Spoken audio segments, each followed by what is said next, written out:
Сокулук районундагы кадастр мамлекеттик мекемесинин кызматкерлери жана уюшкан кылмыштуу топтун мүчөлөрү кармалды деп билдирди 9 мартта Улуттук коопсуздук мамлекеттик комитетинин басма сөз кызматы. Бул иш жер тилкелерин мыйзамсыз берүүдөгү коррупция менен байланыштуу. Расмий маалымат боюнча Сокулук районунун кадастр мамлекеттик мекемесинин филиалынын жооптуу кызматкерлери тарабынан кызматтык ыйгарым укуктарынан кыянаттык менен пайдалануу жана документтерди жасалмалоо фактылары аныкталган.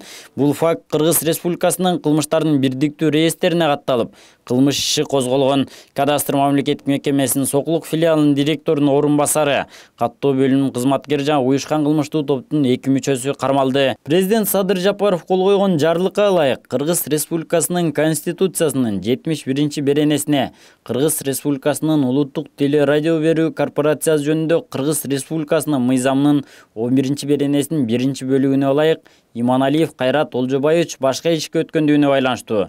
Кыргыз Республикасынын улуттук телерадио берүү корпорациясынын башкы директору кызматынан бошотулду.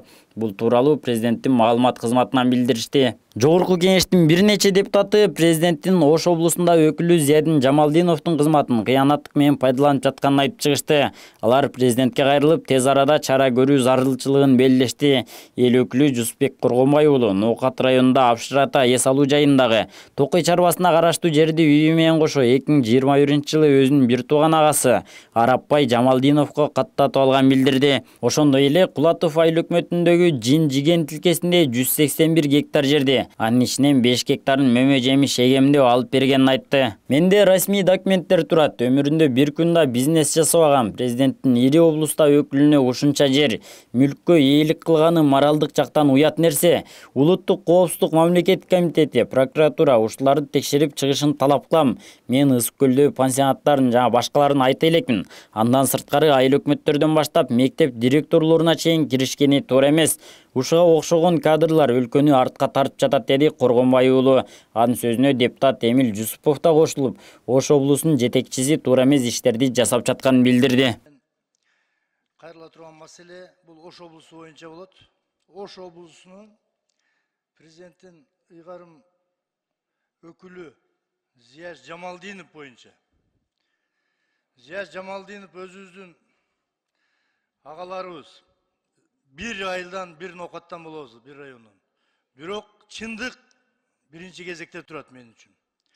Оштун губернатору Лесхоздун Апшыратага караштуу жерин, үйүн кошо өзүнүн бир тууган агасына Жамалдинов Арапбайга оформить этип 2021-жылы Лесхоздун жерлерин алып алыптыр. Андан сырткары Кулатов айыл өкмөтүнүн 14/3 токтому менен 181 гектар жердин, анын ичинен 5 гектарын мөмө-чөмө иштетем деп туруп, Кулатовда Жин-Жиген деген участоктон ошол да жерди Жамалдиновго каттатып алыптыр. Мен алдымда мына официалдуу түрдө госрегистрден келген турат кагаздар. Өмүр бою бир күндө бизнес кылбай туруп, ушунча жерлерге, ушунча мүлктөргө ээлик кылган мамлекеттин bir президенттин килтеген bir облусундагы өкүлүнө бул моралдык этикалык жактан да уят нерсе. Андан сырткары мен эми бул жерлерин, участкаларын катарынан окуп отурбайын. Тиешелүү органдар, ГКМБ, прокуратура мен оюмча ушул элдин жанагы талабы азыр айрыкча мына жер маселелери болуп атпайбы? Жүздөгөн гектар жерлерди алып албастан ушуларды текшерип чыгышын мен талап кыламын. Андан сырткары өзүнүн полномочиясына таянып, ар бир райондогу кичинекей айыл өкмөттөрдөн баштап мектептин директорлоруна чейин, керек болсо районодогу кадр маселелерине чейин киришкени бул туура эмес иш. Урматтуу Садыр Нуркожоевич, президент, биз эл өкүлү катары кайрылып кетет элем. Ушуга окшогон кадрлар артка тартып атат.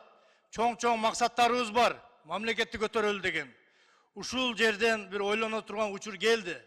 Эл кайра наразычылыгы ушул окшогон кадрлардын айынан келип чыгат. Бизнеске жеке инвестор келеби, башкасы болсо дайыма бут тосуу менен алек. Ишенбесиңер резюмесинде окуп көргүлө. Зияш Жамалдиновдун өмүр бою налоговый, омбудсмен, ушул катары эле жосо ватхоз жана депутат болгон.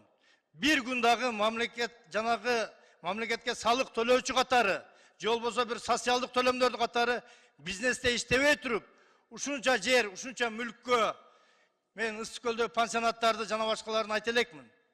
Ээ болуш бул азыркы заманда туура эмес нерсе. Алмаз Акунжанович, биз президенттин айланасында Рахмат, кийинки сөз Бекешев Дастан Далабаевичке берилет.